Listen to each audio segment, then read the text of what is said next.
தமிழகத்தில் சட்டம் ஒழுங்கு பிரச்சினை, மின்சார தட்டுப்பாடு இல்லாததால் அதிக அளவில் சுற்றுலா பயணிகள் வருவதாக அமைச்சர் வெல்லமண்டி நடராஜன் தெரிவித்துள்ளார். புதுக்கோட்டை மாவட்டத்தில் உள்ள புகழ்பெற்ற சுற்றுலா தலமான சித்தன்னவாசலை மேம்படுத்துவது தொடர்பாக அங்கு சுற்றுலாத்துறை அமைச்சர் வெல்லமண்டி நடராஜன், சுகாதாரத்துறை அமைச்சர் விஜயபாஸ்கர் ஆகியோர் ஆய்வு மேற்கொண்டனர். சித்தன்னவாசலில் உள்ள குகை ஓவியங்கள், படகு குழாம், இசை நீரூற்று உள்ளிட்டவற்றை அவர்கள் நேரில் பார்வையிட்டனர்.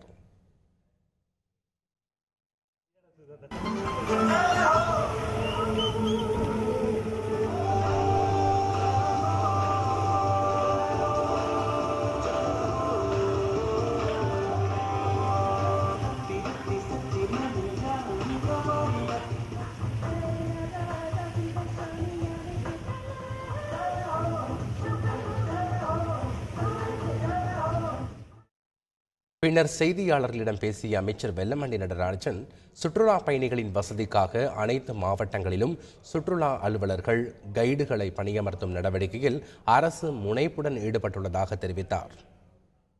எந்தெந்த சுற்றுலா தலங்கள் இருக்கிறதோ அத்தனை இடத்துலையும் முதல்ல கைட்ஸ் போடுங்க. 32 மாவட்டத்திலையும் டிஓஸ் போடணும், ஏடிஓஸ் போடணும், அவங்களுக்கு ஆஃபீஸ் போடணும்.